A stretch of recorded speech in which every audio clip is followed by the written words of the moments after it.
సంక్షిప్త శివపురాణం.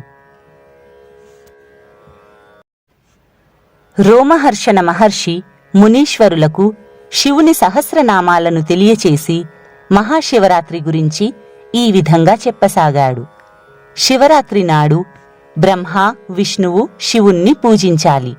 వ్రతం అంటే ప్రత్యేకమైన పూజ. శివరాత్రి నాడు చేసే వ్రతం చాలా ముఖ్యమైనది. చాలా పుణ్యం కలుగుతుంది. ఆ రోజు జాగరణ చేసి శివలింగానికి పూజ చెయ్యాలి. ఉపవాసం కూడా చెయ్యాలి. ఈ మహాశివరాత్రికి సంబంధించి 2 కథలున్నాయి. మొదటిది ఒక వేటగాని కథ, రెండవది వేదనిధి కథ. ముందుగా వేటగాని కథ చెబుతాను, శ్రద్ధగా వినండి. రురుద్రుహుడు అనే ఒక వేటగాడు ఉండేవాడు. ఒకసారి అతని తల్లిదండ్రులు, భార్యాపిల్లలు ఆకలితో బాధపడుతున్నారు. ఆ వేటగాడు ఏదైనా జంతువుని వేటాడి తెద్దామని అడవికి వెళ్ళాడు. కాని అతనికి ఏ జంతువు దొరకలేదు. సాయంకాలం అయ్యింది. రురుద్రుహునికి నీటి తూము కనబడింది. అక్కడ మాటు వేస్తే ఏ మృగమైనా దొరక్కపోతుందా అని అనుకున్నాడు. ఆ వేటగాడు అక్కడ ఉన్న బిల్వ వృక్షాన్ని ఎక్కాడు. దాహం వేస్తే తాగడానికి ఒక కుండతో నీరు చెట్టుపైకి తీసుకొని వెళ్ళాడు. ఆ రోజు శివరాత్రి. ఆ విషయం ఆ వేటగానికి తెలియదు. అక్కడకు ఒక ఆడలేడి నీరు తాగడానికి వచ్చింది. వేటగాడు విల్లమ్ములు తీసుకున్నాడు. తీసుకునేటప్పుడు చెట్టు కదిలింది. కొన్ని బిల్వపత్రాలు రాలి చెట్టు క్రింద ఉన్న శివలింగం మీద పడ్డాయి. బిల్వపత్రాలు శివునికి ప్రీతికరమైనవి. కుండలో నుండి నీరు కూడా లింగం మీద పడ్డాయి. అయితే రురుద్రుహునికి ఇవేమీ తెలియవు. లేడి వేటగానిని చూసింది. లేడి వేటగానితో, ఇప్పుడు నన్ను చంపవద్దు. నా పిల్లలు, భర్త ఇంటి వద్ద ఉన్నారు. వారికి నేను వీడ్కోలు చెప్పి వస్తాను. అప్పుడు నువ్వు నన్ను చంపవచ్చు అని అన్నది. కాని లేడీ వెళ్ళిపోవడం వేటగానికి ఇష్టం లేదు. ఏ జంతువైనా చనిపోవడానికి తిరిగి వస్తుందా అని అనుకున్నాడు. కాని ఆ లేడీ ప్రమాణం చేసింది. అందువలన రురుద్రుహుడు లేడీకి అనుమతినిచ్చాడు. కొంతసేపైన తరువాత ఇంకొక ఆడలేడి నీరు తాగడానికి వచ్చింది. అవి 2 అక్కా చెల్లెళ్ళు. ఇద్దరికీ ఒకరే భర్త. ఇదివరకు వలెనే ఆ చెట్టు కదిలింది. బిల్వపత్రాలు లింగం మీద పడ్డాయి. కొంత నీరు కూడా పడింది.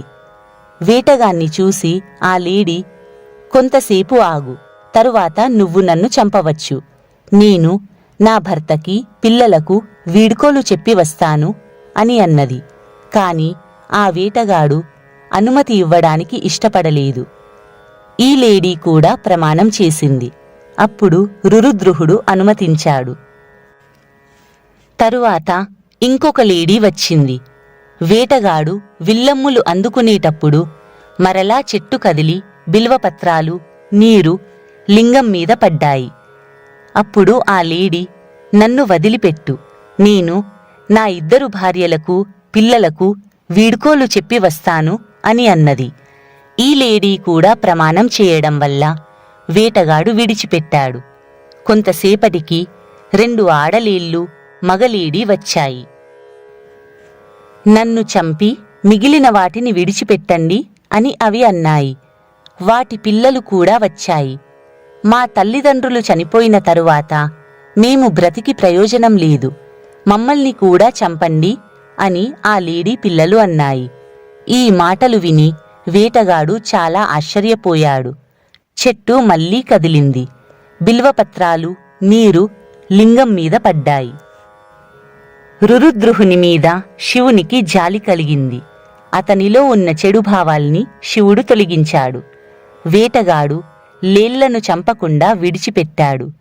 శివుడు ప్రత్యక్షమై, ఇప్పటి నుండి నీ పేరు గుహుడు.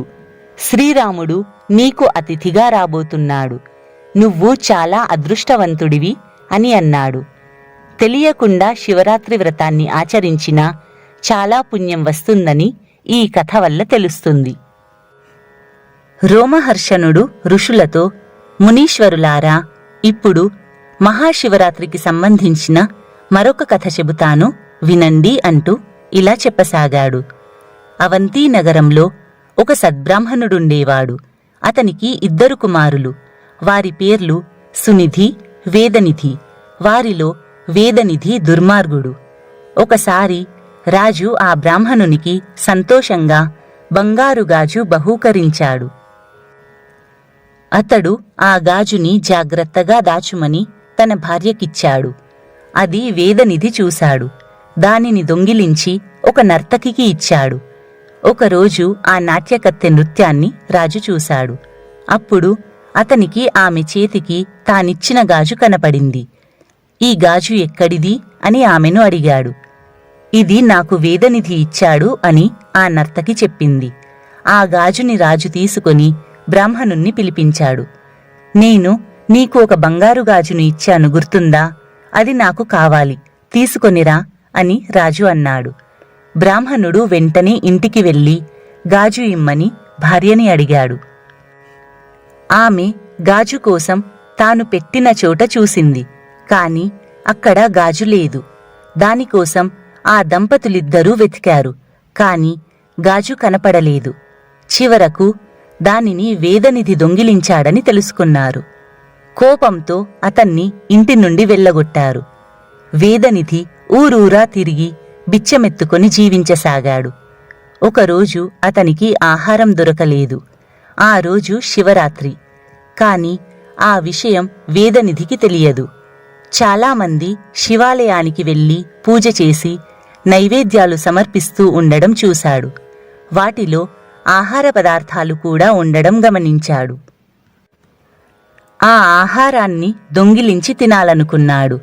ఆ భక్తుల వెంట గుడికి వెళ్ళాడు. వారు నిద్రపోయే వరకు వేచియున్నాడు. వారు నిద్రపోయిన తరువాత నెమ్మదిగా ఆహారమున్న చోటికి వెళ్ళాడు.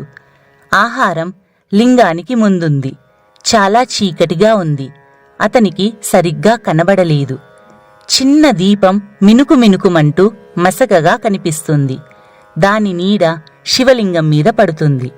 తన పంచె నుండి ఒక పీలిక చించి ప్రమిదలో ఉంచి దీపం బాగా వెలిగేటట్లు చేశాడు. లింగం మీద ఉన్న నీడ తొలగిపోయింది. వేదనిధి ఆహారాన్ని దొంగిలించే సమయానికి భక్తులు లేచారు. అతన్ని పట్టుకోవడానికి ప్రయత్నించి బాణాలు వేశారు. వేదనిధి ఆ బాణాలు తగిలి చనిపోయాడు. యమదూతలు వేదనిధిని నరకానికి తీసుకొని పోవడానికి వచ్చారు. కాని వెంటనే శివదూతలు కూడా వచ్చి యమదూతల్ని అడ్డగించారు. ఈ బ్రాహ్మణుడు శివరాత్రి నాడు ఉపవాసం చేశాడు. జాగరణ కూడా చేశాడు. దీపాన్ని వెలిగించాడు. ఈ పనులు తెలియకుండా చేసిన వేదనిధి పాపాలు తొలగిపోయాయి. మునీశ్వరులారా, ఈ విధంగా తెలియకుండా శివరాత్రి వ్రతాన్ని ఆచరించినా చాలా పుణ్యం వస్తుంది. కాబట్టి ప్రతి ఒక్కరూ ప్రయత్నపూర్వకంగా శివరాత్రి వ్రతాన్ని తప్పకుండా ఆచరించాలి అని రోమహర్షణుడు మునీశ్వరులతో చెప్పాడు.